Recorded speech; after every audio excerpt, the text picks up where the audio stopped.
pot committed or beating a dead horse. I think that's the proper idiom to describe this situation. You know, I'm always honest with you guys, and I wanted to share this cautionary tale because sometimes you're flush and sometimes you're bust. So let's talk about what happened with this long experience I had with this Daredevil 1. To start out with, I purchased this Daredevil 1 in a 3.5 off-white pages blue label around the time when the market was still doing pretty well. So I think I was into this book for probably around $4,300 or so, which at the time, I think it was a pretty decent deal for a 3.5. I don't know exactly where they're at right now, but I'll kind of get to what I was feeling with the book at the time. So at the time that I picked this up, I was just starting to get more confident with my whitening and stain removal techniques.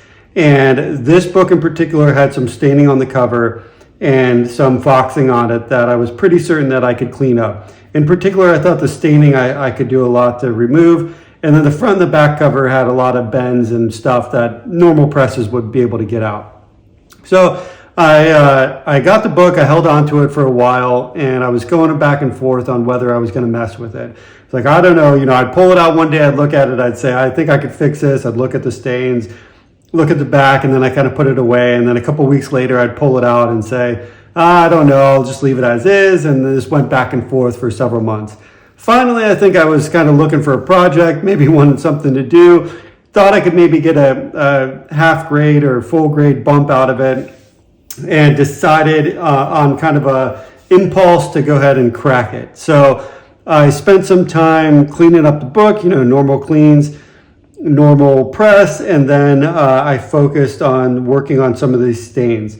Now the problem is some of the stains that were on this front cover overlapped with some of this panel right here where there's Matt Murdock's hair in this area. And I think what happened is I got a little too carried away, a little too overzealous, and I ended up pulling some of the ink from this area in particular over Matt's hair. So that I think was a little overt in terms of my efforts to be able to remove some of the staining on this book.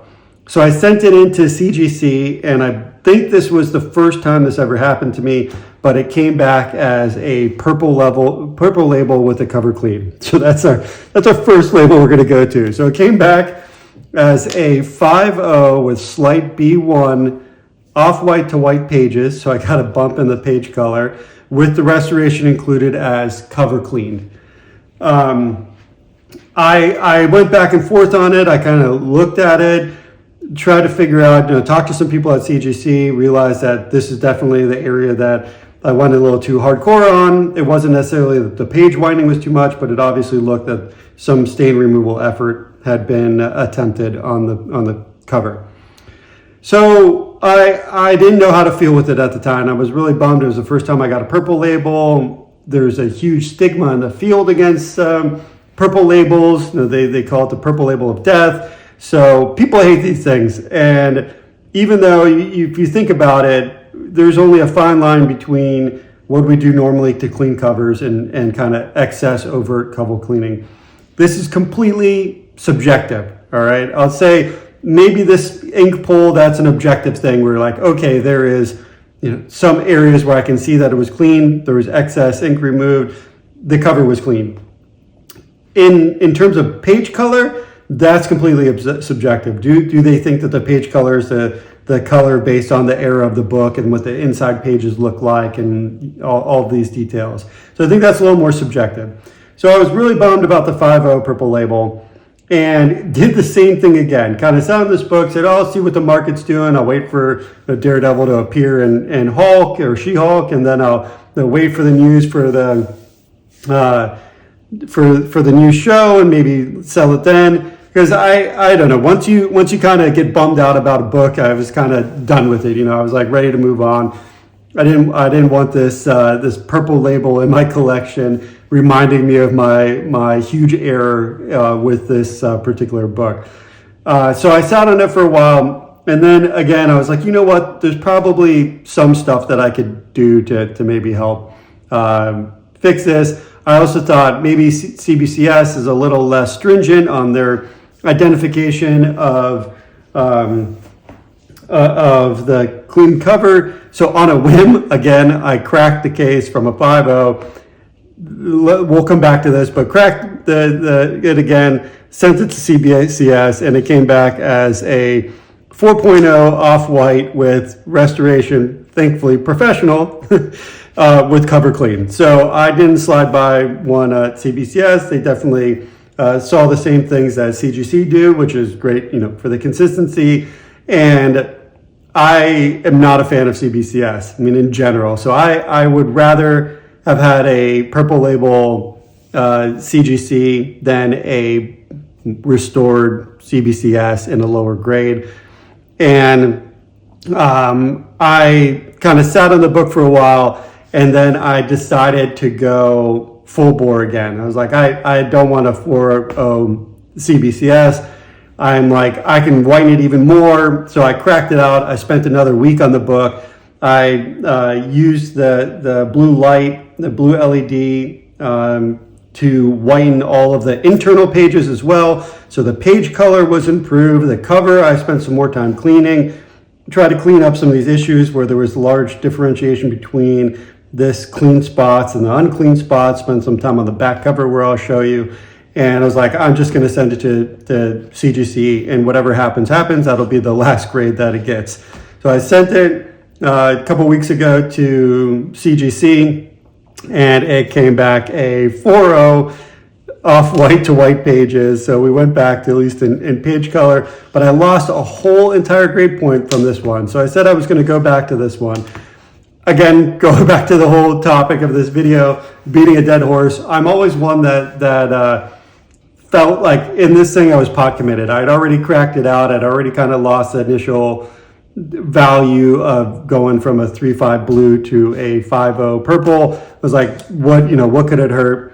At the price point of the book, $80 of grading fees and the potential to get it back as possibly a blue label was enticing enough for me to feel that I was pot committed to my efforts. However, now in retrospect, adding another idiom, Monday morning quarterbacking it, if I had had hindsight 2020, I probably would have stopped right there. In fact, I'd rather have maybe just left it as is with all my frustration. I don't know about you guys, but when you open the grades for your book and you see something like that, it bums me out for hours, if not the entire day. So I was quite bummed when each one of these grades came through. I, in hindsight, should have just left it as a 3.5. Let a sleeping dog lie. I don't know how many other idioms I could pack into this, but I just wish I kind of had stopped here, or at least at this point said, I'm lucky that it went from a 3.5 to a 5.0. Let's just keep it there. At this point, I'm not going to go any further with it. There's a risk every time you crack it out of the case. So maybe at least I did get a little bit of a bump in the grade. We can take a look at what it looks like.